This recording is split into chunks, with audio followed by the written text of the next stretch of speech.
Hi friends, welcome to Pendems kitchen. ఈరోజు వీడియోలో ఇంట్లో ఇడ్లీ పిండి లేనప్పుడు కూడా అప్పటికప్పుడే నిమిషాల్లో ఇలా మెత్తటి స్పాంజ్ లాంటి ఇడ్లీని, అదేవిధంగా ఈ ఇడ్లీకి కాంబినేషన్గా కొబ్బరి లేకుండానే పల్చటి నీటి చట్నీని ఎలా ప్రిపేర్ చేసుకోవచ్చో చూపించబోతున్నాను. ఈ వీడియో చూసే ప్రతి ఒక్కరు కూడా తప్పకుండా ఈ రెండింటి కాంబినేషన్ని ట్రై చేసి చూడండి. ఇడ్లీ చూసారా ఎంత స్పాంజ్ లాగా ఉందో. మనం రెగ్యులర్గా ప్రిపేర్ చేసుకునే ఇడ్లీ కన్నా కానీ ఈ ఇడ్లీ నిజంగా చాలా పర్ఫెక్ట్గా వస్తాయి. టేస్ట్ కూడా చాలా బాగుంటాయి. తప్పకుండా ట్రై చేయండి. సో ఇక ఏమాత్రం ఆలస్యం చేయకుండా అప్పటికప్పుడే ఈ ఇడ్లీని అలాగే చట్నీని ఎలా ప్రిపేర్ చేసుకోవచ్చో వీడియోలోకి వెళ్ళి చూసేయండి. ఫస్ట్ మనం ఇడ్లీ పిండిని ప్రిపేర్ చేసుకోవడం కోసం మిక్సీ జార్ని తీసుకొని ఇందులోకి 1 కప్పు లావుగా ఉండే అటుకుల్ని వేసుకోండి. ఈ ఇడ్లీ కోసం ఖచ్చితంగా ఇలా కొంచెం లావుగా ఉండే అటుకులనే వేసుకోవాలి. అదేవిధంగా ఇక్కడ నేను చూపించబోయే ఇంగ్రీడియంట్స్ అన్నీ కూడా కొలుచుకోవడం కోసం ఒక గిన్నెని కానీ గ్లాసుని కానీ సెట్ చేసుకోండి. అప్పుడే మీకు ఈ ఇడ్లీ పిండి పర్ఫెక్ట్గా రెడీ అవుతుంది. సో ఇలా అటుకుల్ని వేసుకున్న తర్వాత వీటిని మీకు వీలైనంత మెత్తగా పౌడర్ లాగా గ్రైండ్ చేసుకోండి. మరీ మెత్తటి పౌడర్ లాగా అయితే గ్రైండ్ అవ్వదు, కొంచెం బరకగానే గ్రైండ్ అవుతుంది. అలాగని మరీ పలుకుగా కాకుండా చూసారా ఇలా వీలైనంత మెత్తగా అటుకుల పౌడర్ని గ్రైండ్ చేసుకోవాలి. ఇలా గ్రైండ్ చేసుకున్న ఈ అటుకుల పొడిని ఒక మిక్సింగ్ బౌల్లోకి వేసుకోండి. నెక్స్ట్ ఇందులోకి మీరు ఏ కప్పుతో అయితే అటుకులను వేసుకున్నారో అదే కప్పుతోటి 1.5 కప్పుల రైస్ రవ్వని వేసుకోండి. మనకి మార్కెట్లో రైస్ రవ్వ అని సపరేట్గా దొరుకుతుంది అనమాట. ఆ రైస్ రవ్వను వేసుకుంటున్నాను నేను. మీకు ఒకవేళ రైస్ రవ్వ టైంకి అవైలబుల్గా లేకపోతే దీని ప్లేస్లో ఇడ్లీ రవ్వను కూడా వేసుకోవచ్చు. ఇడ్లీ రవ్వ అయితే ఒకసారి శుభ్రంగా కడిగేసి వేసుకోండి. తర్వాత ఇందులోకి సేమ్ కప్పుతోటి 2 కప్పుల పెరుగుని వేసుకోండి. మీరు ఇక్కడ పులిసిన పెరుగునైనా వేసుకోవచ్చు, లేదంటే కమ్మటి పెరుగు అయినా సరే వేసుకోవచ్చు. మరీ పులిసిపోయిన పెరుగు వేసుకున్నారంటే ఇడ్లీ మనకు కొంచెం పొల్లగా అనిపిస్తాయి. కొంచెం లైట్గా పులిసిన పెరుగును వేసుకోండి. తర్వాత ఇందులోకి అదే కప్పుతోటి 2 కప్పుల నీళ్ళని వేసుకోండి. మీరు ఇక్కడ నీళ్ళను కూడా నేను చెప్పినట్లే ఎగ్జాక్ట్గా వేసుకోండి. మీకు కూడా ఇక్కడ నేను చూపించబోయే విధంగా ఇడ్లీ పర్ఫెక్ట్గా వస్తాయి అనమాట. సో నీళ్ళని వేసుకున్న తర్వాత ఈ నీళ్ళన్నీ కూడా ఫస్ట్ ఈ రవ్వలో అలాగే అటుకుల పొడిలో కలిసేటట్లుగా బాగా కలుపుకోండి. సో ఇలా కలిపిన తర్వాత పిండి చూసారా ఇలా గట్టిగా ఉంది కదా. ఇప్పుడు ఇందులోకి మరొక 1/2 కప్పు వరకు నీళ్ళని వేసుకొని కలుపుకోండి. నీళ్ళని ఒకేసారి వేసుకోవద్దు. ఫస్ట్ 2 కప్పులు అయితే వేసుకోండి, తర్వాత చూసుకుంటూ కొంచెం వేసుకుంటూ కలుపుకోవాలి. సో ఇలా కలుపుకున్న తర్వాత ఇందులోకి రుచికి సరిపడా ఉప్పుని, అదేవిధంగా ఇడ్లీ మనం అప్పటికప్పుడు ప్రిపేర్ చేసుకుంటున్నాం కాబట్టి మెత్తగా రావడం కోసం ఒక 1/2 టీ స్పూన్ దాకా వంట సోడాని వేసుకొని దీంట్లో ఒక 1/2 కప్పు వరకు నీళ్ళని వేసుకొని ఈ వంట సోడా అలాగే ఉప్పు అంతా కూడా పిండిలో బాగా కలిసేటట్లుగా కలుపుకోవాలి. సో ఇలా కలుపుకున్న తర్వాత మనకి ఫైనల్గా పిండి కన్సిస్టెన్సీ ఈ విధంగా ఉంటుంది. టోటల్గా ఇక్కడ నేను 3 కప్పుల దాకా నీళ్ళని వేసుకున్నాను. చూసుకుంటూ మీరు పిండిని కలుపుకోవాలి. పిండి మరీ పలచగా ప్రిపేర్ చేసుకోకూడదు, అలాగని మరీ గట్టిగా ప్రిపేర్ చేసుకోకూడదు. ఈ విధంగా ప్రిపేర్ చేసుకున్న ఈ పిండి మీద మూత పెట్టేసి ఒక 10 నిమిషాల పాటు పక్కన పెట్టుకోండి. ఈలోపు నేను మీకు చట్నీని ఎలా ప్రిపేర్ చేసుకోవాలో చూపిస్తాను. ఈ చట్నీని ప్రిపేర్ చేసుకోవడం కోసం స్టవ్ ఆన్ చేసి ఇలా ఒక ప్యాన్ పెట్టుకొని ఇందులోకి 1 కప్పు పల్లీలను వేసుకొని ఈ పల్లీలని ఖచ్చితంగా లో ఫ్లేమ్లోనే కలుపుకుంటూ పల్లీల పైన పొట్టు కొంచెం లైట్గా రంగు మారేంత వరకు వేయించుకోండి. సో పల్లీలు చూసారా ఇలా చక్కగా వేగిన తర్వాత వీటిని ఒక ప్లేట్లోకి వేసేసుకొని పూర్తిగా చల్లారనివ్వండి. నెక్స్ట్ ఇప్పుడు సేమ్ ప్యాన్లోకి 1 టేబుల్ స్పూన్ దాకా నూనె వేసుకొని వేడి చేసుకోండి. నూనె వేడైన తర్వాత 4-5 పచ్చిమిర్చిని ఇలా సగానికి తుంచుకొని వేసుకోండి. అదేవిధంగా 6-7 వరకు పొట్టు తీసేసిన వెల్లుల్లి రెబ్బలు, ఒక మీడియం సైజులో ఉండే ఉల్లిపాయని ఇలా పొడవుగా ముక్కలుగా కట్ చేసుకొని వేసుకొని ఈ ఉల్లిపాయ ముక్కలు కొంచెం మెత్తబడేంత వరకు లో ఫ్లేమ్లోనే కలుపుకుంటూ వేయించుకోండి. ఈ చట్నీ కోసం ఉల్లిపాయ ఎర్రగా వేగాల్సిన అవసరం లేదు, జస్ట్ మనకు కొంచెం మెత్తబడితే సరిపోతుంది అనమాట. సో చూసారా ఇలా వేగిన తర్వాత ఈ ప్యాన్ని రెడీగా పక్కన పెట్టేసుకోండి. సో చట్నీ గ్రైండ్ చేసుకోవడానికి ఇవన్నీ కూడా పూర్తిగా చల్లారాలన్నమాట. ఇవి చల్లారే లోపు మనం చట్నీకి తాలింపుని పెట్టేసుకుందాము. తాలింపు కోసం ఇలా తాలింపు గిన్నెను పెట్టుకొని ఇందులోకి 1 టేబుల్ స్పూన్ దాకా నూనె వేసుకొని వేడి చేసుకోండి. నూనె వేడైన తర్వాత 1 టీ స్పూన్ దాకా పోపు దినుసులు వేసుకోండి. ఆవాలు, మినపగుళ్ళు, పచ్చిశనగపప్పు అలాగే జీలకర్ర, ఈ 4 పోపు దినుసులను వేసేసుకొని లో ఫ్లేమ్లోనే కొద్దిగా వేయించుకోండి. పోపు దినుసులు వేగిన తర్వాత 2 ఎండుమిర్చిని అలాగే 1 రెమ్మ కరివేపాకును కూడా వేసేసుకొని పోపును చక్కగా లో ఫ్లేమ్లోనే ఎర్రగా వేయించేసుకొని స్టవ్ ఆఫ్ చేసేసి రెడీగా పక్కన పెట్టేసుకోండి. నెక్స్ట్ ఇప్పుడు మనం వేయించుకున్న పల్లీలు పల్లీలు పూర్తిగా చల్లారిన తర్వాత ఈ పల్లీల పైన పొట్టంతా కూడా తీసేయండి. పొట్టు తీసేసారంటే చట్నీ చాలా టేస్టీగా ఉంటుంది. ఒకవేళ మీకు పొట్టు ఉంచుకున్నా కానీ నో ప్రాబ్లం అనుకుంటే పొట్టుతో సహా కూడా చట్నీని ప్రిపేర్ చేసుకోవచ్చు. సో పల్లీల పైన పొట్టు పూర్తిగా తీసిన తర్వాత వీటిని మిక్సీ జార్లోకి వేసేసుకొని మనం ముందుగా వేయించుకున్న పచ్చిమిర్చి ఉల్లిపాయ మిశ్రమం ఉంది కదా, ఆ మిశ్రమం కూడా పూర్తిగా చల్లారిన తర్వాత సేమ్ మిక్సీ జార్లోకి వేసుకోండి. నెక్స్ట్ ఇందులోనే కొద్దిగా చింతపండును వేసుకోండి. చింతపండుని మరీ ఎక్కువగా వేసుకోవద్దు, జస్ట్ కొంచెం వేసుకుంటే సరిపోతుంది. తర్వాత ఇందులోకి మీరు పల్లీలు ఏ కప్పుతో అయితే తీసుకున్నారో అదే కప్పుతోటి 1 కప్పు పుట్నాల పప్పును వేసుకోండి. వీటిని వేయించిన శనగపప్పు, అదేవిధంగా చట్నీ పప్పు అని కూడా అంటారు. నెక్స్ట్ ఇందులోకి రుచికి సరిపడా ఉప్పుని, అదేవిధంగా చట్నీని గ్రైండ్ చేసుకోవడం కోసం అవసరమైన నీళ్ళని కొద్దిగా వేసుకుంటూ చట్నీని కొంచెం మెత్తగా చూసారా ఈ విధంగా గట్టిగా ఉండేటట్లుగా గ్రైండ్ చేసుకోవాలి. ఇలా గ్రైండ్ చేసుకున్న తర్వాత ఇప్పుడు ఇందులోకి ఒక గుప్పెడు కొత్తిమీరని కాడలతో సహా వేసుకోండి. కొత్తిమీర ఫ్రెష్గా ఉండేది వేసుకుంటే మీకు చట్నీ చాలా టేస్టీగా ఉంటుంది. తర్వాత ఇందులోకి చట్నీ కన్సిస్టెన్సీకి తగ్గట్టుగా నీళ్ళని వేసేసుకొని జస్ట్ మిక్సీని పల్స్ మోడ్లో ఆన్ చేసేసి ఈ చట్నీని గ్రైండ్ చేసుకోండి. అంటే మనకి కొత్తిమీర అనేది అక్కడక్కడ చిన్న పలుకుల్లాగా కనిపిస్తూ ఉండాలన్నమాట. ఆ విధంగా గ్రైండ్ చేసుకోవాలి. మనం కొత్తిమీర పచ్చిదే వేసుకున్నాం కదా, చట్నీ టేస్ట్ ఎలా ఉంటుందని అస్సలు ఆలోచించొద్దు. చాలా టేస్టీగా ఉంటుంది. సో ఇలా ప్రిపేర్ చేసుకున్న ఈ చట్నీని ఒక గిన్నెలోకి వేసేసుకొని చట్నీ కన్సిస్టెన్సీకి తగ్గట్టుగా కొద్దిగా నీళ్ళని వేసేసుకొని చట్నీని కొంచెం పల్చగానే ప్రిపేర్ చేసుకోండి. ఇడ్లీలోకి అయితే కొంచెం చట్నీ పల్చగా ఉంటేనే టేస్టీగా ఉంటుంది అనమాట. సో ఇలా ప్రిపేర్ చేసుకున్న తర్వాత ఆల్రెడీ మనం తాలింపు వేసి రెడీగా పెట్టుకున్నాం కదా, ఆ తాలింపుని తీసుకొచ్చి ఈ చట్నీలో వేసేసుకొని కలుపుకోండి. అంతే, చాలా టేస్టీగా ఉంటుంది ఈ చట్నీ. ఈ ఇడ్లీలోకే కాకుండా మీరు రెగ్యులర్గా ప్రిపేర్ చేసుకునే ఇడ్లీలో కూడా ఈ చట్నీ మంచి కాంబినేషన్ అనమాట. తప్పకుండా ట్రై చేయండి. సో ఒక 10 నిమిషాల తర్వాత మనం కలిపి పెట్టుకున్న ఈ ఇడ్లీ పిండి చూసారా ఇలా కొంచెం గట్టి పడుతుంది అనమాట. ఇది పర్ఫెక్ట్ కన్సిస్టెన్సీ. ఇంకా ఇందులో ఎక్స్ట్రా నీళ్ళు ఏమీ వేసుకోవద్దు. ఇప్పుడు ఇడ్లీ ఉడికించుకోవడం కోసం ఇడ్లీ కుక్కర్లోకి 2 గ్లాసుల దాకా నీళ్ళని వేసుకొని మూత పెట్టేసి హై ఫ్లేమ్లో నీళ్ళని బాగా మసలు కాగనివ్వండి. నీళ్ళు బాగా రోలింగ్ బాయిల్ అయ్యేటప్పుడు మాత్రమే మనం ఇడ్లీ పెట్టుకోవాలన్నమాట. సో నీళ్ళు మరిగేలోపు ఇడ్లీ ప్లేట్లలోకి కొద్దిగా నూనెని వేసుకొని ఇడ్లీ ప్లేట్లని నూనెతో కానీ నెయ్యితో కానీ ఈ విధంగా గ్రీస్ చేసుకోండి. ఇలా చేస్తే మనకి ఇడ్లీ ఉడికిన తర్వాత చక్కగా ప్లేట్కి అతుక్కో ఈజీగా వస్తాయి అనమాట. నెక్స్ట్ ఇప్పుడు ఈ ఇడ్లీ ప్లేట్లలోకి ఈ విధంగా ఇడ్లీని పెట్టేసుకోండి. ఇక్కడ నేను చూపించిన మెజర్మెంట్స్కి మీకు ఒక 16 నుంచి 20 ఇడ్లీ రెడీ అవుతాయి అనమాట. దాన్ని బట్టి మీరు మెజర్మెంట్స్ని పెంచుకోవడం కానీ తగ్గించుకోవడం కానీ చేసుకోండి. నేనైతే ఇప్పుడు 2 ప్లేట్ల ఇడ్లీని మాత్రమే ఉడికించుకోబోతున్నాను. మిగిలిన ఇడ్లీని తర్వాత ఉడికించుకుంటాను నేను. సో ఇక్కడ ఇడ్లీ పెట్టేటప్పుడు మీరు పిండి కన్సిస్టెన్సీ అయితే ఖచ్చితంగా గమనించండి. మరీ పల్చగా కనుక ఉందంటే ఇడ్లీ మొత్తం కూడా మీకు స్ప్రెడ్ అయిపోయినట్లుగా వస్తుంది అనమాట. అందుకని మరీ పల్చగా ఈ పిండిని ప్రిపేర్ చేసుకోకూడదు. ఇలా కొంచెం గట్టిగా ఉంటేనే మనకి ఇడ్లీ పర్ఫెక్ట్గా వస్తాయి అనమాట. సో ఈ విధంగా ఇడ్లీ ప్లేట్లలో ఇడ్లీ పెట్టుకున్న తర్వాత స్టాండ్లో పెట్టేసుకొని మనం ఆల్రెడీ ఇడ్లీ కుక్కర్లో నీళ్ళను పోసుకొని మరిగించుకుంటున్నాం కదా, బాగా మరిగే నీళ్ళలో ఈ ఇడ్లీ స్టాండ్ని పెట్టేసి మూత పెట్టేసుకొని ఒక 10 నిమిషాల పాటు హై ఫ్లేమ్లో ఉడికించుకోండి. సో 10 నిమిషాల తర్వాత మూత తీసేసి మీ చేతిని ఒకసారి నీళ్ళతో తడి చేసుకొని చెక్ చేసుకోండి. మీ చేతికి పిండేమీ అతుక్కోవట్లేదు అంటే ఇడ్లీ చక్కగా ఉడికిపోయినట్లే. నాకైతే ఇడ్లీ చక్కగా ఉడికిపోయాయి. ఇప్పుడు స్టవ్ ఆఫ్ చేసేసి ఈ ఇడ్లీ స్టాండ్ని తీసుకొచ్చి బయట పెట్టేసి ఒక్క 2 నిమిషాల పాటు అలా వదిలేసేయండి. ఇడ్లీ వేడిగా ఉన్నప్పుడే తీసేసారనుకోండి ఇరిగిపోయినట్లుగా వస్తాయి అన్నమాట. అందుకని 2 నిమిషాల తర్వాత ఒక స్పూన్ని ఈ విధంగా నీళ్ళతో తడి చేసేసుకొని చక్కగా ఇడ్లీ ప్లేట్లలో నుంచి ఈ విధంగా ఇడ్లీని తీసేసుకోండి. ఇడ్లీ చూసారా ఎంత చక్కగా వచ్చాయో, ప్లేట్కి ఎక్కడా కూడా అతుక్కోలేదు కదా. ఇదే విధంగా 2 ప్లేట్లలో ఉన్న ఇడ్లీని కూడా తీసేసుకొని ఈ విధంగా సర్వింగ్ ప్లేట్లో కానీ అరిటాకులో కానీ వేసేసుకొని మనం ప్రిపేర్ చేసిన ఈ చట్నీతో సర్వ్ చేసుకోండి. ఇక్కడ నేను మీకు ఒక ఇడ్లీని తుంచి చూపిస్తున్నాను చూసారా ఎంత పర్ఫెక్ట్గా వచ్చిందో. మనం రెగ్యులర్గా ప్రిపేర్ చేసుకునే ఇడ్లీ కన్నా కానీ ఈ ఇడ్లీ చాలా పర్ఫెక్ట్గా వస్తాయి. టేస్ట్ కూడా చాలా బాగుంటాయి. ఇన్స్టెంట్గా ప్రిపేర్ చేసిన ఇడ్లీ అంటే ఎవ్వరూ నమ్మరు, అంత పర్ఫెక్ట్గా ఉంటాయి అన్నమాట. సో తప్పకుండా మీరు కూడా ఈ ఇడ్లీ అలాగే చట్నీ రెసిపీని ట్రై చేస్తారు కదా. ఇంట్లో దోశ పిండి లేకపోయినా కానీ అప్పటికప్పుడే నిమిషాల్లో దోశల పిండిని కలిపేసుకొని ఇలా క్రిస్పీ దోశని, అలాగే ఈ దోశకి కాంబినేషన్గా పల్లి కొబ్బరి చట్నీని ఎలా ప్రిపేర్ చేసుకోవాలో చూపించబోతున్నాను.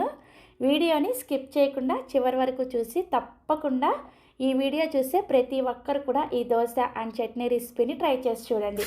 చాలా అంటే చాలా టేస్టీగా ఉంటాయి. అంతేకాకుండా చాలా తక్కువ టైంలోనే ప్రిపేర్ చేసేసుకోవచ్చు. దోశ చూసారా ఎంత క్రిస్పీగా ఉందో. దోశ చూస్తుంటే ఇప్పుడే తినాలనిపిస్తుంది కదా. ఇన్స్టెంట్గా ప్రిపేర్ చేసిన దోశ అంటే ఎవ్వరూ నమ్మరు, అంత పర్ఫెక్ట్గా వస్తుంది. ఫస్ట్ నేను చట్నీని ఎలా ప్రిపేర్ చేసుకోవాలో చూపిస్తాను.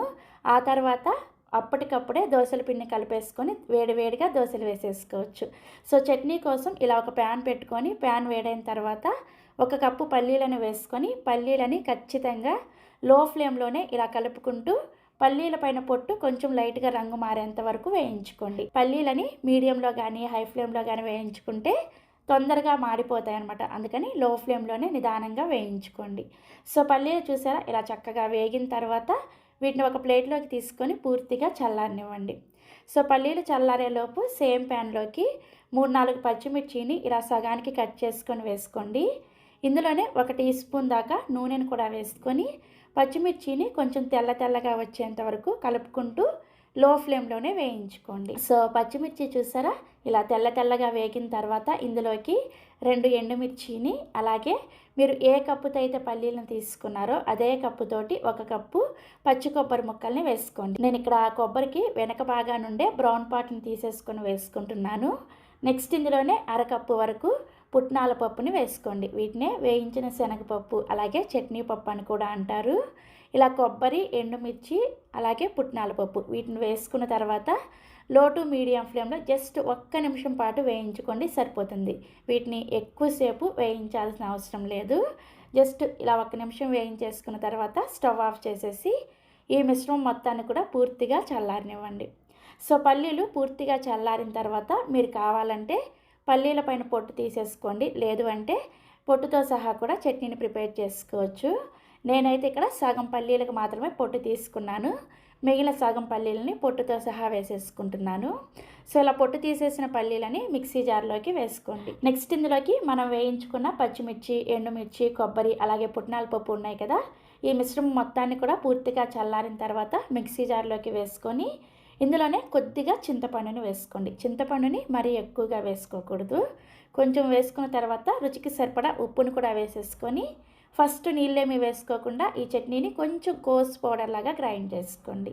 సో చూసారా ఇలా కొంచెం బరకగా గ్రైండ్ చేసుకున్న తర్వాత ఇప్పుడు ఇందులోకి చట్నీని గ్రైండ్ చేసుకోవడం కోసం అవసరమైన నీళ్ళని కొద్దిగా వేసుకుంటూ చట్నీని లైట్గా బరకగా ఉండేటట్లుగా గ్రైండ్ చేసుకోవాలి. మరీ మెత్తటి పేస్ట్ లాగా కాకుండా కొంచెం లైట్గా బరకగా గ్రైండ్ చేసుకుంటే చట్నీ చాలా టేస్టీగా ఉంటుంది. సో చూసారా చట్నీని ఈ విధంగా గ్రైండ్ చేసేసుకొని ఈ చట్నీని ఒక గిన్నెలోకి వేసుకొని చట్నీ కన్సిస్టెన్సీకి తగ్గట్టుగా సేమ్ మిక్సీ జార్లో కొద్దిగా నీళ్ళని వేసేసుకొని ఈ నీళ్ళని చట్నీలో వేసుకొని మీకు చట్నీ ఎంత పలుచగా కావాలో చూసుకొని చట్నీ కన్సిస్టెన్సీని అడ్జస్ట్ చేసుకోండి. చూసారా నేనైతే ఈ కన్సిస్టెన్సీలో చట్నీని ప్రిపేర్ చేసుకున్నాను. ఇప్పుడు ఈ చట్నీకి తాలింపు పెట్టుకోవడం కోసం సేమ్ ప్యాన్లోకి 1 టేబుల్ స్పూన్ నూనె వేసుకొని వేడైన తర్వాత 1/2 టీ స్పూన్ చొప్పున పోపు దినుసులను వేసుకోండి. ఆవాలు, మినపగుళ్ళు, పచ్చిశనగపప్పు అలాగే జీలకర్ర ఈ 4 పోపు దినుసులను వేసుకొని లో ఫ్లేమ్లోనే వీటిని వేయించుకోండి. సో పోపు దినుసులు కొద్దిగా వేగిన తర్వాత ఇందులోనే 2 ఎండుమిర్చిని అలాగే 1 రెమ్మ కరివేపాకుని కూడా వేసేసుకొని ఈ కరివేపాకు క్రిస్పీగా అయ్యేంత వరకు పోపుని లో ఫ్లేమ్లోనే వేయించుకోండి. సో కరివేపాకు ఇలా క్రిస్పీగా అయ్యి పోపు చక్కగా వేగిన తర్వాత స్టవ్ ఆఫ్ చేసేసి ఈ తాలింపుని తీసుకొచ్చి మనం ముందుగా గ్రైండ్ చేసుకున్న ఈ చట్నీలో వేసేసుకొని కలుపుకోండి. అంతే, ఇలా పచ్చిమిర్చిని, ఎండుమిర్చిని రెండింటిని వేసుకొని చట్నీని ప్రిపేర్ చేసుకుంటే చట్నీ చాలా టేస్టీగా ఉంటుంది. తప్పకుండా మీరు కూడా ట్రై చేసి చూడండి. ఈ చట్నీ మనం ప్రిపేర్ చేసుకోబోయే దోశలోకే కాకుండా మీరు రెగ్యులర్గా ప్రిపేర్ చేసుకునే ఇడ్లీ, దోశ, వడ, ఉప్మా ఇలా ఏ బ్రేక్ఫాస్ట్లోకైనా సరే సెట్ అయిపోతుంది. సో మనకి చట్నీ రెడీ అయిపోయింది కదా, ఇక ఏమాత్రం ఆలస్యం చేయకుండా వేడిగా దోశలు వేసుకోవడానికి దోశల పిండిని ప్రిపేర్ చేసేసుకుందాము. ఈ దోశల పిండి అయితే కరెక్ట్గా 2-3 నిమిషాల్లోనే ప్రిపేర్ చేసేసుకోవచ్చు. సో ఈ దోశల పిండిని ప్రిపేర్ చేసుకోవడం కోసం మిక్సీ జార్లోకి ఒక 5 నిమిషాల ముందు వేడి నీళ్ళల్లో నానబెట్టుకున్న 2 ఎండుమిర్చిని వేసుకోండి. ఇలా ఎండుమిర్చిని నానబెట్టి వేసుకుంటే చక్కగా నలుగుతాయి అన్నమాట. నెక్స్ట్ ఇందులోకి 1 కప్పు బియ్యం పిండిని వేసుకోండి. నేను ఇక్కడ సూపర్ మార్కెట్లో ప్యాకెట్స్లో దొరుకుతుంది కదా, ఆ బియ్యం పిండినే వేసుకుంటున్నాను. మీరు కావాలంటే ఇంట్లో ప్రిపేర్ చేసిన పొడి బియ్యం పిండి అయినా సరే వేసుకోవచ్చు. నెక్స్ట్ సేమ్ కప్పుతోటి 1/2 కప్పు శనగపిండిని వేసుకోండి. అలాగే ఒక మీడియం సైజులో ఉండే బంగాళదుంపని చూసారా ఈ సైజులో ఉండే బంగాళదుంపని పైన పొట్టు తీసేసి కొంచెం పెద్ద ముక్కలుగా కట్ చేసుకొని వేసుకోండి. బంగాళదుంపని ఉడికించాల్సిన అవసరం లేదు. పచ్చి బంగాళదుంపని ఇలా ముక్కలుగా కట్ చేసుకొని వేసుకోండి. ఇలా బంగాళదుంపని వేసుకోవడం వల్ల దోశ మనకి మంచి రంగులో క్రిస్పీగా చాలా టేస్టీగా వస్తుంది. తప్పకుండా వేసుకోండి. నెక్స్ట్ ఇందులోనే పొట్టు తీసేసిన 5-6 వెల్లుల్లి రెబ్బలు, అలాగే అరకప్పు వరకు పెరుగును వేసుకోండి. పెరుగు ఒకవేళ మీ దగ్గర కొంచెం పులిసిన పెరుగు ఉంటే అది వేసుకోండి. అప్పటికప్పుడే దోశ వేసుకుంటున్నాం కాబట్టి పులిసిన పెరుగు అయితే టేస్ట్ ఇంకా బాగుంటుంది. ఒకవేళ మీ దగ్గర పులిసిన పెరుగు లేకపోతే కమ్మటి పెరుగు అయినా సరే వేసేసుకోవచ్చు. నెక్స్ట్ ఇందులోకి రుచికి సరిపడా ఉప్పును కూడా వేసేసుకొని అరకప్పు దాకా నీళ్ళని వేసుకొని ఈ బ్యాటర్ని బాగా మెత్తగా గ్రైండ్ చేసుకోండి. ఎక్కడ కూడా బంగాళదుంప ముక్కలు లేకుండా పిండిని బాగా మెత్తగా గ్రైండ్ చేసుకోవాలి. సో నేను ఇక్కడ పిండిని గ్రైండ్ చేసిన తర్వాత పిండి కన్సిస్టెన్సీ చూపిస్తున్నాను చూసారా, ఈ విధంగా గ్రైండ్ చేసుకోవాలి. నీళ్ళని ఒకేసారి ఎక్కువగా వేసేసుకోకుండా కొంచెం కొంచెం వేసుకుంటూ పిండిని ఈ కన్సిస్టెన్సీలో గ్రైండ్ చేసుకోండి. సో ఇలా గ్రైండ్ చేసుకున్న ఈ పిండిని ఒక గిన్నెలోకి వేసేసుకొని ఇప్పుడు మనం దోశని అప్పటికప్పుడే ప్రిపేర్ చేసుకుంటున్నాం కాబట్టి ఈ దోశల పిండిలోకి ఒక 1/2 టీ స్పూన్ దాకా చూసారా బేకింగ్ సోడాని ఒక 1/2 టీ స్పూన్ దాకా వేసుకోండి. బేకింగ్ పౌడర్ కాదు, బేకింగ్ సోడాని వేసుకోవాలి. ఇలా బేకింగ్ సోడాని వేసుకున్న తర్వాత ఈ బేకింగ్ సోడా ఈ పిండిలో కలిసేటట్లుగా బాగా కలుపుకోండి. ఇలా కలుపుకున్న తర్వాత ఇక ఈ పిండిని పక్కన పెట్టాల్సిన అవసరం లేదు. మీరు వెంటనే దోశను వేసేసుకోవచ్చు.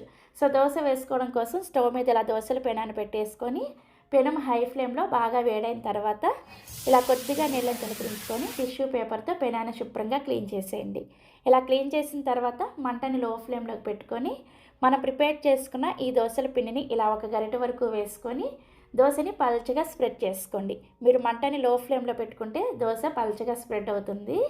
సో దోశని ఇలా స్ప్రెడ్ చేసుకున్న వెంటనే మంటని మీడియం ఫ్లేమ్లోకి పెట్టుకొని దోశ పైన పిండి తడి ఆరిపోయిన తర్వాత దీని మీద 1 టీ స్పూన్ దాకా నూనెను కానీ నెయ్యిని కానీ లేదంటే బటర్ని కానీ వేసుకొని ఈ దోశల పెనాన్ని అటు ఇటు తిప్పుకుంటూ దోశ అంతా కూడా చక్కగా ఎర్రగా కాలేంత వరకు కాల్చుకోండి.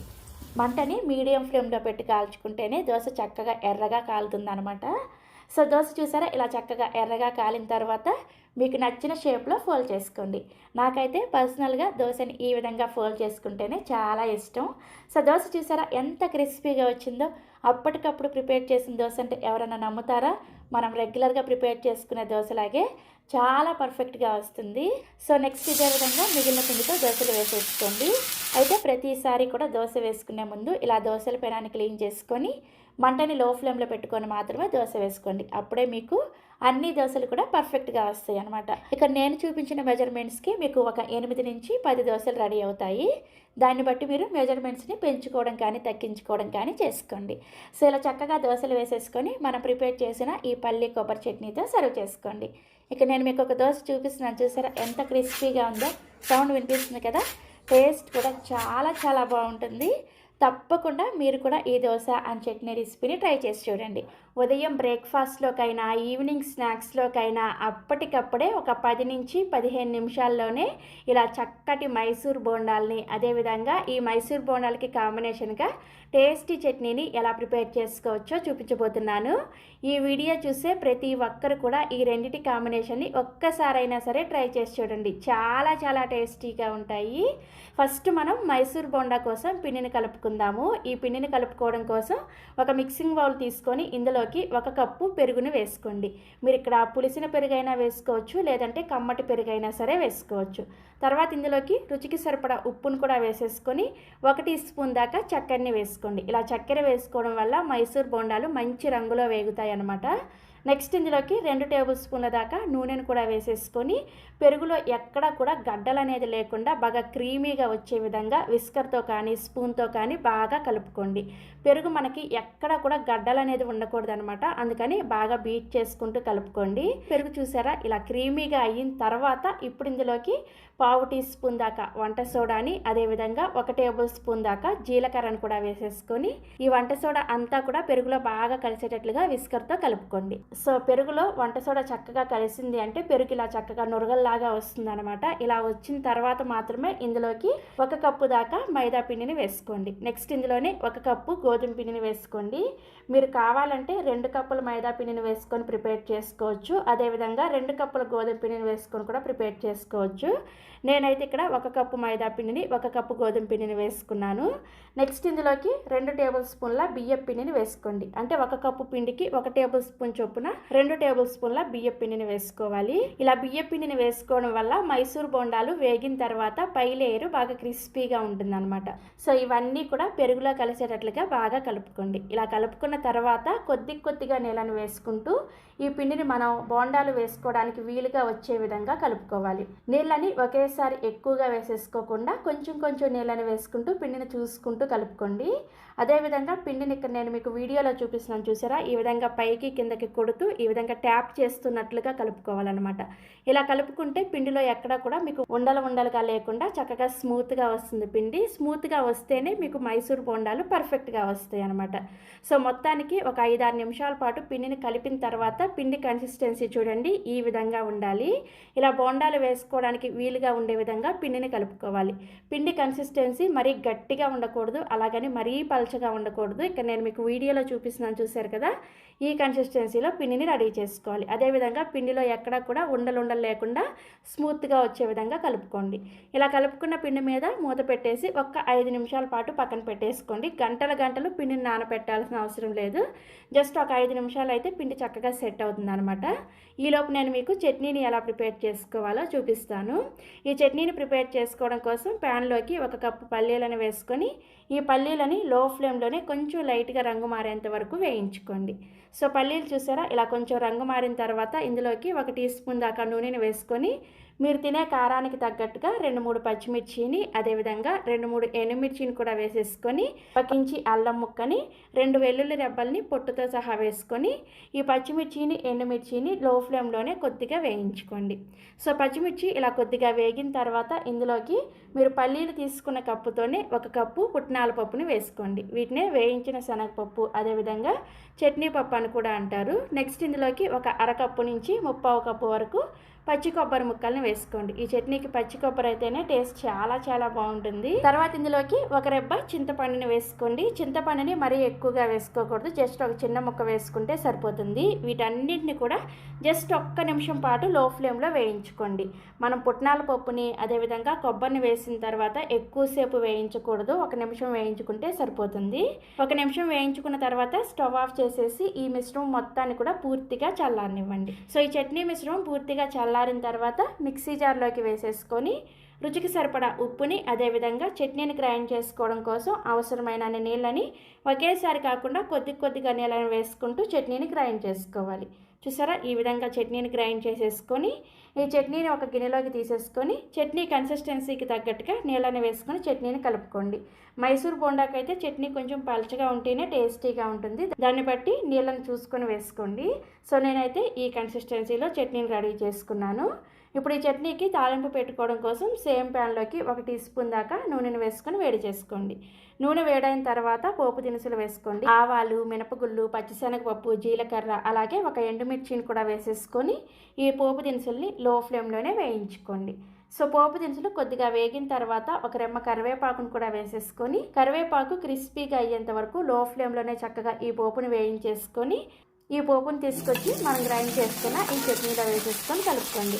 అంటే చాలా టేస్టీగా ఉండే చట్నీ రెడీ అయిపోయింది. ఈ చట్నీ మీరు ఇడ్లీలోకైనా దోశలోకైనా ఏ బ్రేక్ఫాస్ట్ అయినా సరే సర్వ్ చేసుకోవచ్చు. సో నెక్స్ట్ ఇప్పుడు ఒక 5 నిమిషాల తర్వాత పిండిని మీకు చూపిస్తాను చూడండి, చక్కగా నానిపోయి ఉంటుంది. ఇప్పుడు ఈ పిండిని ఒక 2 నిమిషాల పాటు మళ్ళీ చేత్తో బాగా బీట్ చేసుకున్నట్లుగా కలుపుకోండి. ఇలా కలుపుకుంటే బోండాలు మనకి చక్కటి షేప్లో వస్తాయి అన్నమాట. సో ఇలా కలుపుకున్న తర్వాత వెంటనే మనం ఈ పిండితో మైసూర్ బోండాలు వేసేసుకోవచ్చు. మైసూర్ బోండా వేసుకోవడం కోసం కడాయిలోకి డీప్ ఫ్రైకి సరిపడా నూనెను పోసుకొని నూనెను బాగా వేడి చేసుకోండి. ఎప్పుడైనా సరే పునుగులు బోండాలు వేసుకునే వేసుకునేటప్పుడు నూనె బాగా వేడిగా ఉంటేనే మీకు చక్కగా బోండా వేసిన వెంటనే నూనె పైకి తేలుతుంది అనమాట. నూనె సరిగా వేడవ్వలేదు అనుకోండి, మనం వేసిన బోండా కడాయికి అతుక్కుపోయినట్లుగా అయిపోతుంది, ఫ్లఫీగా రాదనమాట బోండా. అందుకని నూనె బాగా వేడిగా ఉన్నప్పుడు మాత్రమే ఈ విధంగా మీకు నచ్చిన సైజులో వేసుకోండి. నేనైతే కొంచెం పెద్ద సైజులోనే మైసూర్ బోండాలు వేస్తున్నాను. మీరు కావాలంటే ఇదే పిండితో చిన్న చిన్న చిట్టి పునుగులు కూడా వేసుకోవచ్చు. సో ఇలా మైసూర్ బోండాలు కడాయికి సరిపడా వేసుకున్న తర్వాత మీడియం ఫ్లేమ్లోనే వీటిని ఇలా రౌండ్గా తిప్పుకుంటూ ఫ్రై చేసుకోండి. సో చూసారా, చక్కగా ఇలా మంచిగా గోల్డెన్ కలర్ వచ్చేంత వరకు వేయించేసుకొని వీటిని సర్వింగ్ ప్లేట్లోకి తీసేసుకోండి. ఇదే విధంగా మిగిలిన పిండితో బోండాలను వేసుకోండి. సో ఇలా అంతా పిండితో కూడా బోండాలను వేసేసుకొని సర్వింగ్ ప్లేట్లోకి తీసుకొని మనం ప్రిపేర్ చేసుకున్న ఈ చట్నీతో సర్వ్ చేసుకోండి. నిజం చెప్పండి, బోండాలు ఇక్కడ మీకు చూడగానే తినాలనిపిస్తుంది కదా, నాకైతే తినాలనిపిస్తుంది. చాలా టేస్టీగా ఉన్నాయి. ట్రస్ట్ మీ ఫ్రెండ్స్, మీరు కూడా తప్పకుండా ట్రై చేయండి. ట్రై చేసి టేస్ట్ చేసిన తర్వాత మీ ఫీడ్బ్యాక్ని నాతో షేర్ చేసుకోవడం అస్సలు మర్చిపోవద్దు. రేషన్ బియ్యంతో అప్పటికప్పుడు ఇలా క్రిస్పీగా టేస్టీగా ఉండే చిట్టి చిట్టి పునుగుల్ని ఎలా ప్రిపేర్ చేసుకోవచ్చో చూపించబోతున్నాను. అంతేకాకుండా ఈ పునుగులకి మంచి కాంబినేషన్గా 2 నిమిషాల్లో ప్రిపేర్ చేసుకునే ఒక సింపుల్ చట్నీ రెసిపీని కూడా చూపించబోతున్నాను. వీడియోని స్కిప్ చేయకుండా చివరి వరకు చూసి తప్పకుండా మీరు కూడా ఒక్కసారైనా సరే ట్రై చేసి చూడండి. ఇక్కడ మీకు పునుగులు చూస్తుంటేనే నోట్లో నీళ్ళు ఊరిపోతున్నాయి కదా, చాలా చాలా టేస్టీగా ఉంటాయి. ఈ పునుగులను ప్రిపేర్ చేసుకోవడం కోసం ఇలా ఒక గిన్నెని తీసుకొని అందులోకి 1 కప్పు వరకు రేషన్ బియ్యాన్ని వేసుకోండి.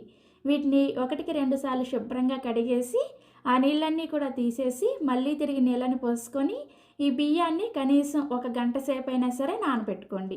ఒకవేళ మీకు టైం లేకపోతే నానబెట్టుకునేటప్పుడు ఇందులోకి వేడి వేడి నీళ్ళని పోసుకొని నానబెట్టుకుంటే ఒక 10 నుంచి 15 నిమిషాలకే మనకి ఈ బియ్యం అనేది చక్కగా నానిపోతాయి అన్నమాట. సో నేనైతే 1 గంట సేపు నానబెట్టిన తర్వాత మీకు చూపిస్తున్నాను. చూసారా, మనకి బియ్యం ఇలా చక్కగా నానిపోవాలి. మీరు వేడి నీళ్ళు పోసుకొని ఒక 10 నిమిషాలు నానబెట్టుకున్నా కానీ మీకు ఇలా చక్కగా నానిపోతాయి అన్నమాట. ఇప్పుడు మళ్ళీ ఒకసారి బియ్యాన్ని కడిగేసుకొని ఆ నీళ్లు తీసేసి ఇప్పుడు మిక్సీ జార్ని తీసుకొని ఈ బియ్యాన్ని మిక్సీ జార్లోకి వేసుకోండి. నెక్స్ట్ ఇదే మిక్సీ జార్లోకి 2 ఉడికించిన మీడియం సైజ్ బంగాళదుంపల్ని పైన తొక్క తీసేసి ఆ బంగాళదుంప ముక్కల్ని వేసుకోండి. తర్వాత ఇందులోకి జస్ట్ 2 నుంచి 3 టేబుల్ స్పూన్ల దాకా నీళ్ళని వేసుకొని ఈ బియ్యాన్ని అలాగే ఈ బంగాళదుంపల్ని బాగా మెత్తగా వెన్నలాగా గ్రైండ్ చేసుకోవాలి. మీరు గ్రైండ్ చేసుకునేటప్పుడు నీళ్ళని ఎక్కువగా వేసేసి గ్రైండ్ చేసుకోవద్దు. పిండి కనుక పలచనైందంటే మనకు పునుగులు అనేది అస్సలు రావన్నమాట. అందుకని జాగ్రత్తగా కొంచెం కొంచెం నీళ్ళని వేసుకుంటూ ఈ పిండిని గ్రైండ్ చేసుకోవాలి. ఇక నేను మీకు గ్రైండ్ చేసిన తర్వాత చూపిస్తున్నాను. చూసారా, మనకి పిండి అనేది పునుగులు వేసుకోవడానికి ఇలా కొంచెం గట్టిగా గ్రైండ్ చేసుకోవాలి. ఇలా గ్రైండ్ చేసుకున్న పిండిని ఒక గిన్నెలోకి వేసుకోండి. మీకు ఒకవేళ గ్రైండ్ చేసుకునేటప్పుడు పొరపాటున నీళ్ళు ఎక్కువైపోయి పిండి పలచనైందనుకోండి, కంగారు పడాల్సిన అవసరం ఏమీ లేదు. అలా పలచనైనప్పుడు ఏం చేసుకోవాలి అనేది నేను పునుగులు వేపేటప్పుడు చెప్తాను. వీడియోని స్కిప్ చేయకుండా చూస్తూ ఉండండి. సో పిండిని ఇలా గ్రైండ్ చేసుకొని ఒక గిన్నెలోకి వేసుకున్న తర్వాత ఇప్పుడు ఇందులోకి ఒక మీడియం సైజ్ ఉల్లిపాయని ఇలా చిన్న చిన్న ముక్కలుగా కట్ చేసుకొని వేసుకోండి. నెక్స్ట్ ఇందులోకి 2 నుంచి 3 వరకు పచ్చిమిర్చిని కూడా ఇలా చిన్నగా ముక్కలుగా కట్ చేసుకొని వేసుకోండి. తర్వాత 1 ఇంచు దాకా అల్లాన్ని పైన తొక్క తీసేసి ఇలా చిన్న ముక్కలుగా కట్ చేసుకొని వేసుకోండి. తర్వాత ఒక 2 రెమ్మల వరకు కరివేపాకును కూడా ఇలా కొంచెం చిన్న ముక్కలుగా కట్ చేసుకొని వేసుకోండి. కరివేపాకును డైరెక్ట్గా కాకుండా ఇలా కట్ చేసుకొని వేసుకున్నారంటే ఫ్లేవర్ చాలా బాగుంటుంది.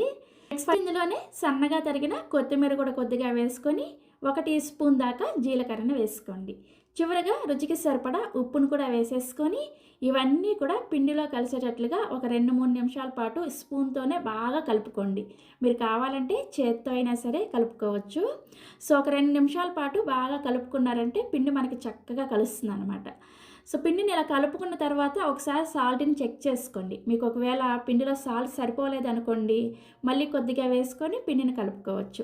సో నాకు కూడా ఇక్కడ సాల్ట్ కొంచెం తగ్గినట్టు అనిపించింది, అందుకని కొంచెం సాల్ట్ని వేసుకొని మళ్ళీ ఒకసారి కలుపుకున్నాను అనమాట. సో కలుపుకున్న తర్వాత పిండి కన్సిస్టెన్సీ చూసారా, మనకి ఈ విధంగా ఉండాలన్నమాట.